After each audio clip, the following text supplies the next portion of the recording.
나와서 제피로 어떻게 거의 지금까지 combination यहाँ से कबोई के प्रेसिडेंट डॉक्टर के हीरा कबोई कामई हारी से कोई मना नहीं एक सराय लेबनी पांडा मीजे याम लेरे साइथो का मसी पुलअप ग्राउंड मनुसिदा लेबरदी मीजे दुकी मति यामदा बनी जिक प्रोग्राम लाउदरे छमबा हाइबा वाहिद मोहकी आया बामा ओइना आई हाइजरे इंडिया की मदद मणिपुर की प्रजा सेक्शन 99% यानिंग दे है कि सोलो ग्राउंड सोलो ग्राउंड लाउरकदरे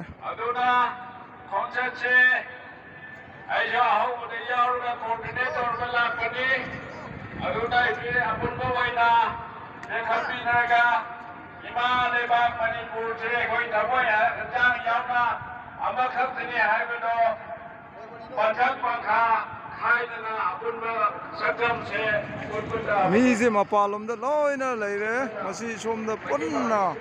लेरगदे अधिक मतिक यामगदबनी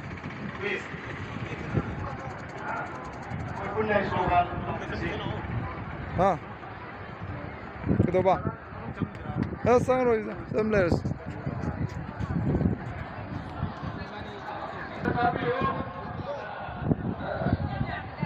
कोई भी नोटा नोटिस टेस्ट को करना हुआ आराधना के मौके हमारे मगे कंट्रोल के कमल सफर है कभी का काया अपलोड सुबह में नोटा करना हुआ कूदो वाला कूदो गंजीरा से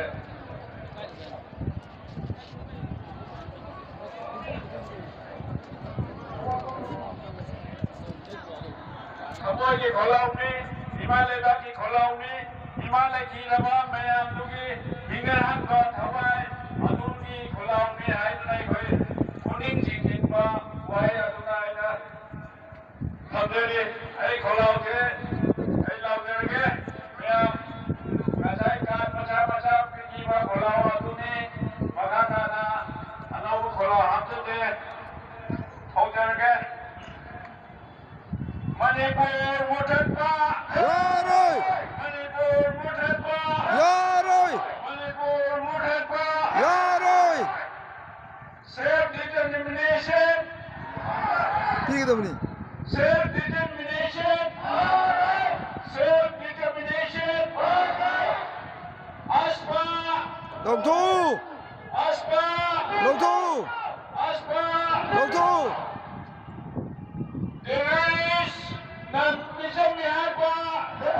terrorist na bisa mihar pa terrorist na bisa mihar pa हमारे बाप मणिपुर ना हमारे बाप मणिपुर ना हमारे बाप मणिपुर ना अपन बना पंगलनी अपन बना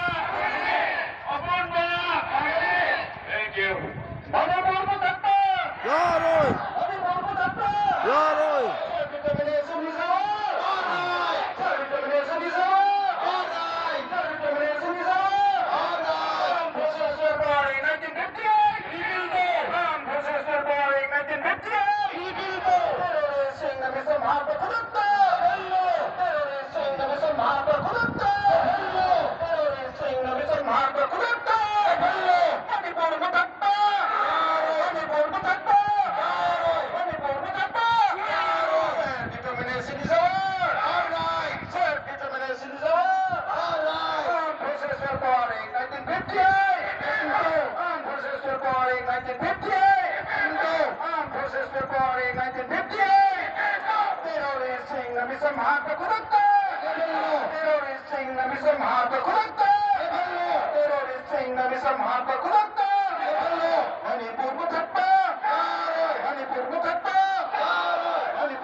미섬 하다 구독자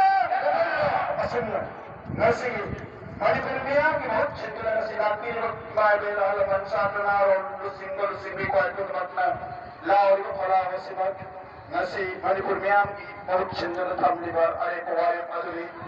nasi ki asil ba protest le si Miam na thamli de launa ro are asimat nasi asil ba male ki amat na ba me ro ya kan do ni nasi ki asil ba are protest aduri aduna protest re oibadina ekoi nyang go ware amasung ni phang di ware long da sing ba do makki ekoi thamjadra aduna pandam mari ware mari se thamjadra nyam ki bahut chindra Manipur Miam ki bahut chindra na silengi re ba ko jella singna asila no khala wasila jere bani sigum na ba Manipur matak piyaroi serve ke bane suni sawar patkai armed forces of power 1958 rebuilt terrorist singna bisam armed forces ke lepa duhai ba kasing baba asigum na bawa pari si kolau mari asimat nasi ko puna su thamoi no se na concern mina na sigum na international human rights day da Manipur Miam na paam leba Manipur Miam ki to bonto ko mayam asing do malen gi na India gi na asum no wal pi na ekoi ki self determination right to life ching basi na do PPO hai bo ko pasi mayam ki kolau ni adu na phang na mayam puna la mina ni bani wa ko sida mayam na jo thabi na amali aje ko phero ko na zum zum da hang ni na tunglam chat ki biro yam di za ki ta ba ekoi sen sa mina si ha wa mayam na thamjare Islo kaida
Yani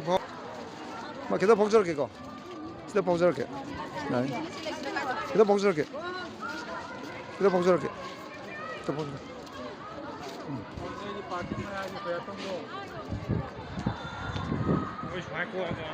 정말 꼬이래가 정말나 꼬이래 되나 정말 나거든요.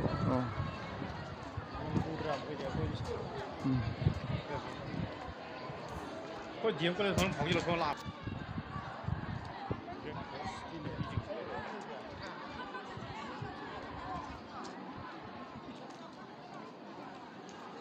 yang urban miyamni